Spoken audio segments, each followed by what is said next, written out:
La vente de matériaux de récupération est le créneau sur lequel Pak Lambaye a battu sa réputation et sa fortune.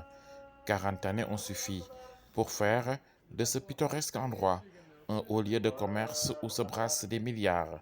Niché entre l'autoroute à péage et la route nationale 1, juste à hauteur du croisement de Pikine, en allant vers le marché aux poissons, Pak Lambaye ou Parc Lambaye se dresse. Il s'étend sur 300 mètres de long et 200 mètres de large.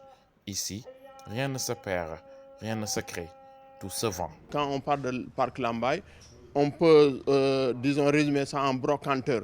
C'est-à-dire le brocanteur, c'est celui qui va à la recherche d'objets qui ont été usés et puis venir les refermer, les reformer, les recadrer pour pouvoir remettre ça dans le marché.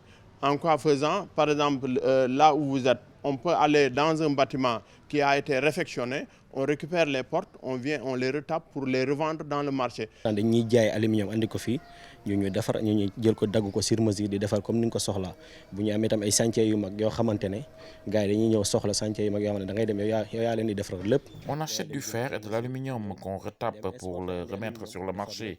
Des gens viennent nous vendre des objets métalliques dont ils n'ont plus besoin, des portes, des fenêtres, etc. On achète tout et on remet tout à neuf avant la revente. Chaque objet est proposé ici à un prix, même si sa valeur est à discuter. Mais une fois qu'on en a terminé, il retrouve toute sa valeur. C'est ça le charme de Pak Lambaye. parce que boo ko gisee di nga xam ne lii carrément day yaakaar ne bu bees rek la bu ñu andiwaat fekk ne dañu koo jaayaat mais dañ koy defaraat ba mu normal nit ñëw soxla ko. Acheter des portes en occasion, des fenêtres en occasion, disons des zinc tôles en occasion. Donc pour vous dire, tout ce que vous trouvez à Parc Lambaye, il y a comme occasion, il y a comme neuf. Bon, occasion, on trouve ça sur place. Il y a une autre forme aussi, parce que nos parents qui sont dans la diaspora, ils amènent des matériaux, nous on les prend et on les revend. À la pollution causée par les menuisiers en bois ou en fer est venue s'ajouter celle des voitures qui passent en klaxonnant. Les marchands ambulants disputent la chaussée aux automobilistes qui sont forcés de ralentir, ce qui fait l'affaire des vendeurs ambulants, car ceux-ci en profitent pour écouler leurs marchandises. Des marchandises souvent bazardées par des personnes dans le besoin, à des revendeurs qui en tirent un bénéfice énorme. Mais tout ceci n'est pas sans risque.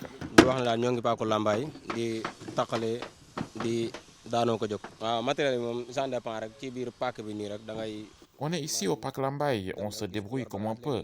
On achète tout de n'importe qui. Les gens viennent et nous proposent des objets qu'on achète. On les retape avant de les remettre sur le marché. Il n'y a pas de prix fixe, tout se discute.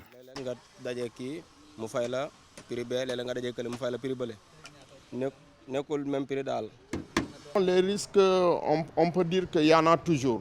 Parce que bon, quand vous parlez de risques, il y a des facteurs endogènes et des facteurs exogènes. Bon, par exemple, si nous achetons les marchandises, nous pouvons des fois peut-être acheter une marchandise de bonne foi qui n'est pas valable, c'est-à-dire qui revient d'un vol. Donc, une fois que vous achetez cette marchandise, il vous arrive des fois d'avoir des problèmes. Dans ce haut lieu de l'offre et de la demande, l'endroit grouille comme une fourmilière. Il en est ainsi depuis 1983, date à laquelle Pak Lambaye a été transféré à l'emplacement actuel sur instruction de l'ancien gouverneur de Dakar et avec la bénédiction du 4e khalife général des Mourides, Serigne Abdou Lahad Mbacké.